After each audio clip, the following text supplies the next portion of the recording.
Magandang maaksyong hapon po sa inyong lahat. Ako po ang inyong lingkod, Bernadette Herrera, at ito po ang Serbisyong Bayanihan. Umaaksyon, bagong henerasyon.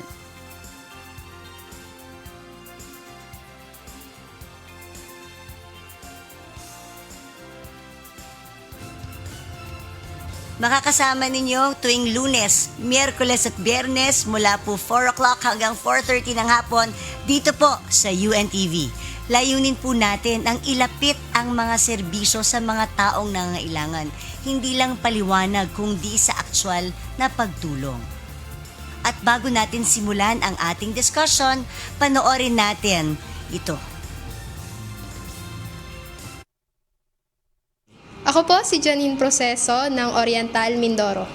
Ano ang pinagkaiba ng PhilHealth Yakap sa iba pang programa ng PhilHealth? Ako po si Romel Medina na nakatira sa Malabon City. Ang tanong ko po kailan po ba pwedeng magamit yung PhilHealth Yakap? Ano-ano po ba ang mga sakop ng sakit niyan o kailangan ko ba bang ma-ospital upang magamit ko po yung PhilHealth Yakap na yan? Ako po si Janine Proceso ng Oriental Mindoro. Ako po si Romel Medina na nakatira sa...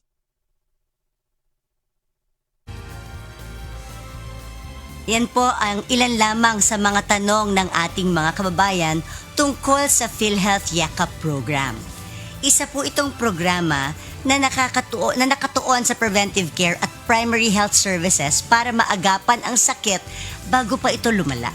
At para gabayan tayo kung ano nga ba ang benepisyo nito para sa ating mga kababayan, makakasama po natin ang aking kaibigan, kabatch ko po ito sa UP, si Mr. Mon Acoba mula sa Philippine Health Insurance Corporation or PhilHealth.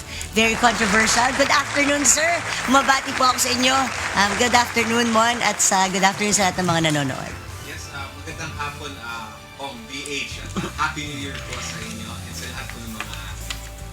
Magandang hapon po sa ating lahat. And first of all, congratulations sa Kong BH in your first airing po ngayon sa Serbisyong Bayanihan. And of course, Happy New Year po sa inyo and ganun din po sa lahat po ng mga nanonood at nakikinig. Manigong bagong taon po sa inyong lahat. And nandito po kami para po sagutin ang inyong mga katanungan when it comes to your Universal Healthcare po program. Thank you, Mon. Alam ko, ito yung first day of the year din ng trabaho for the whole country. Mm-hmm. Pero ang tanong ko, katulad ng tinatanong nila, ano nga ba ang PhilHealth Yakap program? At ano ang difference ito dun sa other programs ng PhilHealth? Okay. Under the law, yung Universal Healthcare, may sinasabi doon that every Filipino shall be granted immediate eligibility to promotive, preventive, curative, rehabilitative, and palliative care. Ang PhilHealth po kasi, ang pagkakaalam ng atin, hindi naman po na lahat, ang pagkakaalam nila na magagamit lamang po yung PhilHealth kung kailan lang po sila nagkasakit or na ospital, saka lang po naalala ang PhilHealth. Ngayon, sa ilalim ng batas, the Universal Healthcare, sinasabi na dapat hindi lang siya pang curative. Dapat pang rin siya, preventive. And promotive. Kahit wala pa pong sakit, dapat mananatiling malusog yung ating mga kababayan. So in order to address the promotive and preventive measures as required by the Universal Healthcare, ang PhilHealth po, nilaunch natin tong PhilHealth Yakap, Yaman ng Kalusugan program. Okay. So masasabi natin that PhilHealth is not only for the sick but also for the healthy. Wag nating hintayin kung kailan lang malala o yung sakit o hindi na matiis yung sakit, saka lang tayo pumupunta sa mga doktor. Gusto natin kahit malusog po kayo, manatili kayong malusog through the PhilHealth Yakap program. So yung Yakap is the dating konsulta? Yes. It's the same? Yes, it's known also formerly as a konsulta program, yung konsultasyong sulit at tama. Mm-hmm. Pero mas pinalawak natin yung ating mga serbisyo and yung mga laboratory test dito sa Yakap program. Kaya mga ka-BH, yun ang pinasabi sa atin ni Mon. Hindi hintayin natin nasa ospital tayo. Ngayon, naghahanap tayo as PhilHealth member. Lahat tayo PhilHealth members. Lagi tayo naghahanap. Ano bang silbi sa amin yan? So, pues, eto na yung Yakap program. Yung Yakap clinics can give you Ano-ano, bukod sa libreng check-up, ano ang kasama ngayon ng mga serbisyo ng Yakap Clinic para makapagpa-check up ako? Okay. So, unang-una, dito sa PhilHealth Yakap, tulad ng sinabi ko, gusto natin masustain natin yung ating kalusugan. So, pag pumunta po sila sa ating mga PhilHealth Yakap facilities na napili po mismo ng ating mga members, makaka-avail sila ng consultation and case management. Kasama rin po rito yung individual health education. Kasama yan sa promotive measures natin. Health screening, assessment, health profiling. Kailangan Okay. rin po ito. And kasama rin sa trabaho ng ating mga Yakap facility, yung nire-refer po sa higher level of care, yung ating mga members or yung ating mga Pag Yakap kailangan nila. beneficiaries kung kinakailangan Ano po. yung higher, ano yun? Ano, Tandaan natin na yung universal healthcare, di ba, meron tayong promotive, preventive, meron din curative. Curative, Pag nakita na hindi na siya pang primary care at kailangan pa ng medyo complicated na yung case niya, that would be the time na i-refer siya sa secondary or tertiary Hospital, hospital. okay. So, ang gusto natin mangyari dito, Kong BH, meron tayong continuity of care. services. Okay. Opo, wala po yun. So ano nga yung kasama doon sa Yakap Clinic? Papacheck up ako, anong mga may laboratory tests yan, di ba? Yes. Ano yung mga laboratory tests na kasama na libre para marinig ng ating mga kababayan? Again, gusto ko lang munang paalala that the Yakap program is a risk-based program. Risk-based. Ano ibig sabihin ng risk-based? Okay, a risk-based program. This will depend upon the assessment and recommendation ng ating mga Yakap doctor kung Okay. kinakailangan nila yung magpa-check up at kailangan nila ng further laboratory test. Okay, pero upon kung ako assessment. sakasakaling kailangan, ano-ano yung mga laboratory test na covered nito? Okay, so we have 15. Meron ba tayong pwede i-flash sa screen? Ayan, nasa screen po mga kababayan. Ayan. But So go we ahead, have Mon. 15. So Ano yun? Isa-isay natin. Kasama po rito yung complete blood count. CBC. Opo. Okay.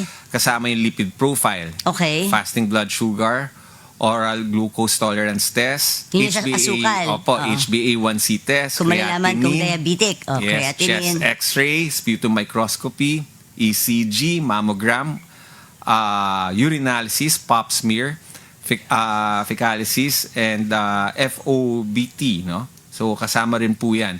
As in yung fecal occult blood test.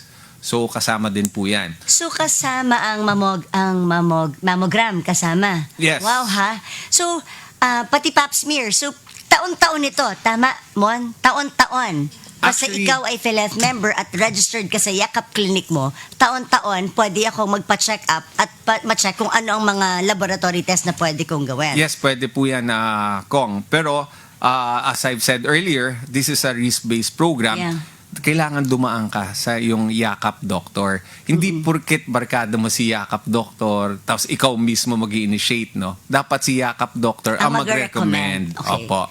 So, di ba may x-ray? Pero chest x-ray ang kasama. Yes, yes. Okay, para kasi ito preventive to ha. So hindi porket may x-ray na pilaya ka, pupunta ka doon. Sa ospital ka pupunta to be covered by PhilHealth, not the Yakap Clinic, di ba? Okay, so paano ba ako makakapili ng Yakap Clinic? Paano kung ako may Yakap Clinic na ako, pero yung mga kababayan natin, saan ba kami mag-register para makapag-register ka, makapili kami ng Yakap Clinics? Ano-ano ba? Saan ko makikita kung ano-anong Yakap Clinics meron? Okay, maraming paraan, ano? Unang-una, dapat maging familiar na rin po tayo, no, sa ating PhilHealth website kasi nandun nakalista lahat ng ating mga Yakap accredited facilities. So right now we have dito lang sa National Capital Region, we have around 700 na Yakap facilities accredited. 700 Yakap facilities in NCR alone. Yes, NCR and Rizal alone. That's both public and private. Yes, both public and private. So and kung gusto ko makita ang listahan, saan ko hahanapin? ayun, we can share po. Meron tayong QR code. QR code daw. Opo. Okay. So, pwede nyo lang po i-scan yan. Ina-update po namin lagi yan. You can try it right now. Sabihin nyo sa akin kung sabihin nyo QR po, code. no, ma-check niya. Yan yung Yan ang Yakap. QR code. Opo. Okay. Picturean nyo na po mga kababayan, 'di ba? Para nang sa ganon ay makita nyo. Pero pwede silang pumunta sa www.philhealth. Pwede rin. Anong Opo. website natin? It's www.philhealth.gov.ph. Pwede nyo pong i-google yan. Lalabas naman po So yan. lalabasan kaagad. yung QR code. So pwede I rin- know. I mean, doon naman po, you have to go to the healthcare institutions tapos i-click nyo po yung PhilHealth Yakap facilities. Okay, so dito, pag nagpunta ako sa Yakap Clinic, Dito lang yun sa NCR. NCR. Rizal.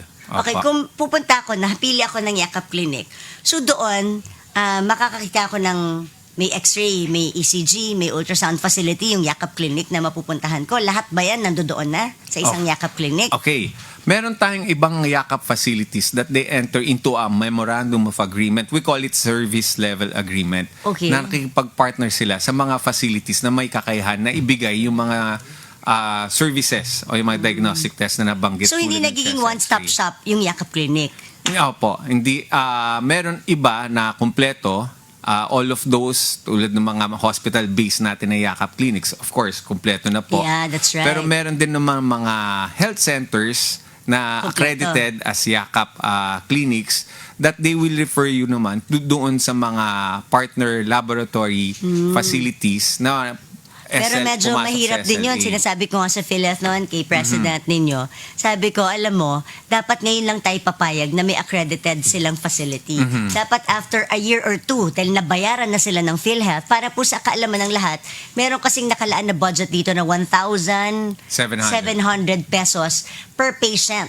So pag ikaw ay ini-register sa isang Yakap Center or Yakap Clinic, sinisingil po yan. Whether it's a health center of the government, na local government, or ito ay private clinic, sisingilin po nila ang PhilHealth. So may 1,700 po na babayaran sa kanila ang PhilHealth para alam po ninyo, PhilHealth po ang nagbabayad niyan. That's why if you need the service, you demand it. Yes. Kaya pumili kayo ng tamang Yakap Clinic. Like katulad kami, we partnered with Lifesaver dito sa barangay Bahay Toro, kay Cap Medi. Makikita mo dyan kompleto. May x-ray, may ECG, may ultrasound, at dyan lahat gagawin ng test. Kaya sa mga kababayan natin, Mon, would you recommend them to really choose, diba? Yes. To really choose the Yakap Clinics. Maganda yung kompleto na. Kasi kung nakamuwa siya sa isang service provider, hindi dalawang pamasahe pa ang gagawin niya. Tama? Okay. Yun po, no? In the end kasi po, when it comes to selecting your Yakap facility, members' choice yan. Members' option. Members' choice. Not only member but also the dependent. Mona, how is Okay. it that may mga nagko-complain sa amin na minsan registered na sila without them knowing? Okay. What can they do? Kunwari, sabihin lang, nagpunta sila doon, gusto nilang lumipat, gusto nila ito, sasabihin sa kanila, ay, naka-register ka na. Sabihin lang, hindi naman po kami nag-register dyan, ayaw po namin dyan. How Okay. do they transfer? We have to remember na when it comes in choosing or selecting your Yakap facility, nakalaan yan sa ating member, no? So, dapat choice, diba? Oo. Member's choice yan, member's option. So, may karapatan So, ka. if ever na nakita nyo po na naka-register kayo sa ibang Yakap facility pero hindi nyo po pinili, you can transfer. You can transfer. Opo, you can transfer kasi nasa inyo po yan, ano? And siguraduhin Can they lang din po. complain to PhilHealth Yes, na bakit sila na-register sa isang clinic na hindi naman sila nag-register? Yes, they can also complain to PhilHealth. Tapos paalam po bakit ganun yung mga cases o mga senaryo na nangyayari na nare-register yung pangalan nila. So paalam po sa amin kasi yung ating mga Yakap facilities, before sila maging Yakap facility, dumadaan sila, no? Sa accreditation. Accreditation Opo. And meron silang pinipirmahan na performance commitment. And kung makita natin that they are in violation po dun sa performance commitment, meron po tayong mga sanctions na pwedeng gawin po. Yeah. Isa sa ano ko, sana ipaalala mo lang kay Mr. Mercado na after a year or two, dapat fully equipped na yung mga local health centers all over the country. Kasi that's the very purpose why you passed this law. Gusto natin yung health centers ng local government units all equipped. Yes. Fully equipped sila eh. Yes, so, Kong. kung babayaran naman sila ng PhilHealth, dapat yung binayad ng PhilHealth mapunta sa improvement ng health center. Yes, Kong. You are correct. That's precisely the reason that Yes. bakit meron tayong capitation fund because we want to strengthen po Yes. yung ating primary care clinics. So, dapat or yung hindi mga na sila Yakap i-accredit clinics. kapag hindi nila kinumpleto yung Opo. clinic nila. And yun po yung yung rason ng capitation fund para pagandahin nila, improve nila, renovate nila yung kanilang mga Yakap clinics. Kung kulang sila sa kagamitan, they can use that capitation Yan, fund. paalala po natin sa mga local government units, napakagandang programa po ito ng PhilHealth. So sana pag niregister nyo yung mga kababayan sa inyong health centers para maging Yakap Clinic beneficiary nyo, make sure naman na yung ibabayad ng PhilHealth mapunta sa health center. Now, ang tanong ko, di ba may libreng gamot ito? Hindi mo nabanggit. May libreng gamot din doon sa Yakap Clinic, Okay. tama? Sa Yakap program natin, yung Yaman Kalusugan program, we have 21 medicines covered 21 po. medicines covered doon. Opo. At the very start pa lang, no, we have 21 medicines na kasama na talaga rito sa Yakap program. So, pag nagpunta ka at nag-register ka sa Yakap Clinic, hindi lang yung libreng services, you can also avail of the 21 medicines if the doctor, Yakap doctor, will prescribe it to you, ha? Correct. So, everything, no, dito sa Yakap Services, kailangan talaga dumaan ka kay Yakap Doctor. Yes. Okay, so yung 21 medicines, to name a few, no, meron tayong antimicrobial sa medicines dyan na covered tulad Yan, ng nasa screen po, but go ahead. Opo. Meron din antithrombotics tulad ng aspirin, anti-asthmatics tulad sa butamol, anti-dyslipidemia, and kasama rin anti-diabetics tulad ng sikat na metformin, yung anti-hypertensive. Yan So, ang na-prescribe sa akin. So those are the 21 medicines na available sa ating mga Yakap clinics. Ano kasi ako mag-walk through ako dito ako Okay. sa Med Club dyan sa Vertis North. Nang ganun din ang partners naman namin Yakap Clinic is One Life, Lifesaver, at saka yung kay Maisel. Kaya sa mga sa Wednesday po at we'll guest yung mga Yakap Clinics. Some Oh, Yakap Clinics. And okay. then sa Friday yung Yakap Gamot. Ano naman yung Yakap Gamot, Mon? So Okay. the Yakap Clinics can give the 21 medicines. Yes. Pero ano naman yung Yakap Gamot program? Okay, yung PhilHealth Gamot, it stands, yung gamot, no, acronym po yan, which stands for Guaranteed and Accessible Medications for Outpatient Treatment. So yan yung PhilHealth Gamot. So, this is in addition doon sa 21 medicines. Wow, okay. So we have 54 medicines in addition to those 21 medicines. Akala ko by 2026, pwede nang ibigay din ng Yakap Gamot yung 75. Wala pa. Actually, 54 plus 21, that's 75. No, but the Yakap Gamot Dun sa partners. PhilHealth Gamot yeah. providers. Oo. As of now, 54 pa rin. yung 54 pa Okay, rin. so mga kababayan, meron kang access sa 75 medicines, whether it came from the Yakap Clinic. or the Yakap Gamot facility. Yeah, the So PhilHealth magkaiba kasi yung pinanggagalingan ng PhilHealth Gamot doon sa Yakap Gamot. Yeah, Yakap Clinic. Yakap Clinic Gamot. Yan yung 21. So, wag po kayo malilito. Basta para sa inyo, meron kayong 75. So, pagka nag-prescribe sa inyo, yung inyong Yakap doctor na wala doon sa Yakap facility, yung 54 medicines, bibilin nyo ngayon yan doon sa Yakap Gamot provider na accredited. Actually, hindi bibilhin. Sorry, hindi bibilin. Avail. Ma-avail natin yan. Kasi meron silang magkano mo na credit line. Dito lang po, no, sa NCR sa ngayon. NCR pa lang ba? Opo, sa NCR and Rizal pa lang po. And Rizal. And Rizal, we have medicine allowance worth 20,000 pesos. 20,000 pesos na tumataginting, di ba? Opo. Pero, Not in hindi cash, mo naman, not in cash yan, ha? Iba yung yakap sa akap, Hindi nyo pwedeng ibenta ang gamot na makukuha nyo dyan, ha? Kaya ang ginagawa dito, patingiting lang muna. Opo, Oo. opo. Patingiting tama mo, hindi ibibigay yung kunwari, nag-prescribe, kailangan mo ng 3 months worth of, ano bang medicine na nang doon? Oo, alimbawa po, yung Telemisartan. Telemisartan, Yan po. para Opo. saan yan? Pag yan, para sa ano ata, I'm not sure, no? I'm not a doctor. Oh, sorry. High blood. High Oh, blood. O, kunwari, Oo. magreseta si prescription doctor ko, Yakap doctor ng 3 months. Pwede na ba niyang kunin ang buong 3 months? Hindi, up to 1 month lang po. So, 1 month 30. lang. 30. So, muna. Opo, opo. Kasi, alam niyo naman, baka pag nasa inyo na yung gamot, mahirap na. Opo, So, 20,000 worth po yan, pero hindi niyo makukuha in one, ano. Opo. So, pag nagreseta si doc sa inyo ng 3 months, bibigay muna sa inyo ng Yakap Pharmacy yung first month. Ngayon mo, nasaan ko makita lahat ng accredited Yakap gamot Ayan. providers? So, meron din tayong QR code. O, pakita natin yung QR We code. can share the QR code. Pero again, I would like to remind yung mga listeners and viewers natin na ang PhilHealth Gamot is implemented pa lang po dito sa National Capital Region and Rizal Province po. Okay. Opo, kasi syempre we are trying to correct and perfect the system, no? And bibigyan ko lang po sila ng halimbawa.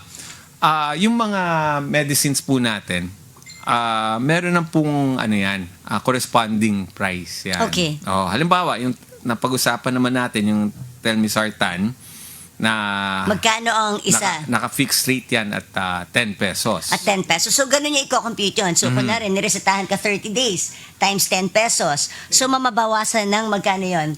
300 pesos yung iyong 20,000. yung iyong 20,000, Opo. 'di ba? So 20,000 minus 300, so that's 19,700.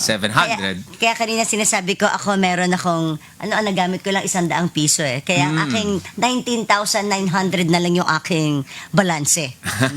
Oh, pero that's for 1 year, ah. That's But for every year yan. So every year ha. Kaya pag kayo ay may sakit pa, kasalanan nyo na po. Kasi libre na tong binibigay ng PhilHealth. So grab the opportunity na magpa-check up. Correct. Magpa-check up kayo. At kung may nararamdaman kayo, ngayon na yung panahon na hindi kayo matatakot. Yes. Dahil may sagot na sa check-up nyo. Kasi yan ang number one problem mga kababayan natin. Saan magpapa-check up? So, ito na yung QR code. Puntahan nyo yung website. Tignan nyo lahat ng Yakap Clinic providers. Sa Wednesday, may mga bisita po ako dito. Pero yun po ang mga partner Yakap Clinics ko. Lifesaver, One Life, Mazel, tsaka MedClub. Yan ang 4. So, we'll guess them. And then, ang partner pharmacy ko naman is yung Medical Depot. So, sa Friday naman siya i-guess natin. So, ano pang mga instructions mo, Mon? Kasi we're out of time. Ano pang mga final instructions mo tungkol sa mga Yakap Clinics?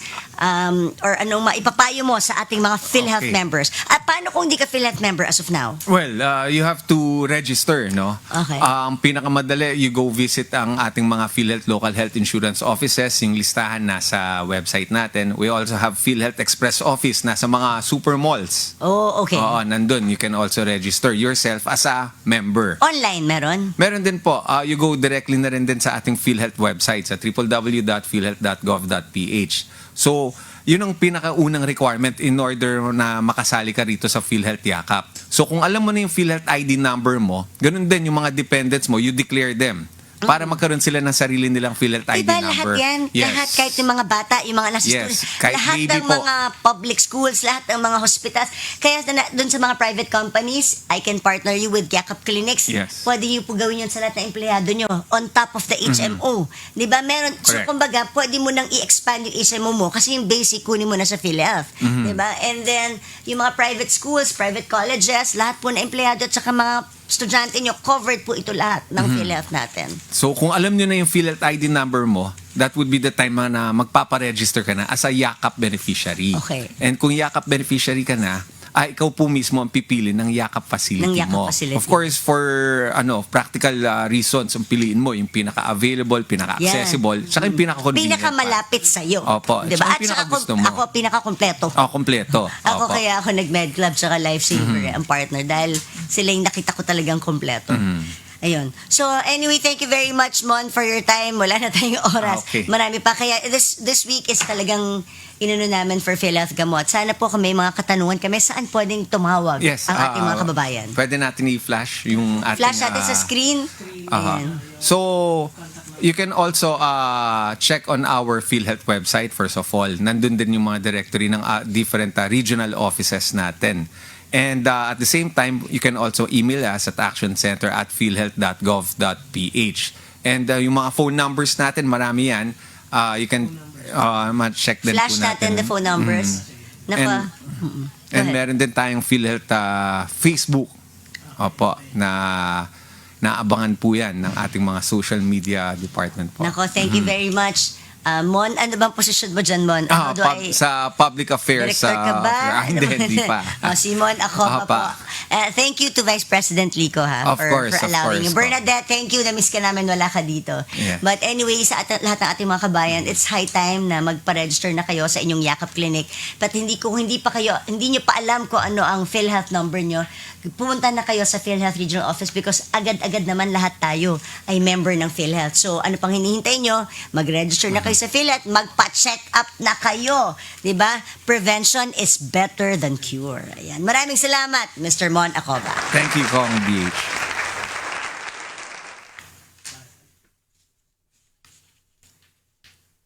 Okay, paalala po natin sa ating mga kababayan, ang tunay na serbisyo at proteksyon ay nagsisimula sa tamang impormasyon at kaalaman sa ating mga karapatan.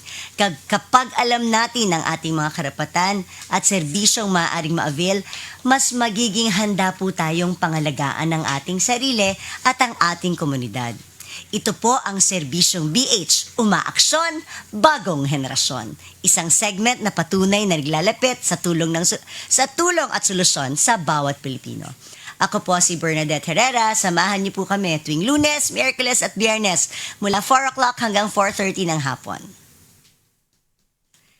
Samantala, please don't change your channel dahil susunod naman po ninyong makakasama sina Miss Annie Rentoy at Miss Jackie Aquino dito rin sa Serbisyong Bayanihan.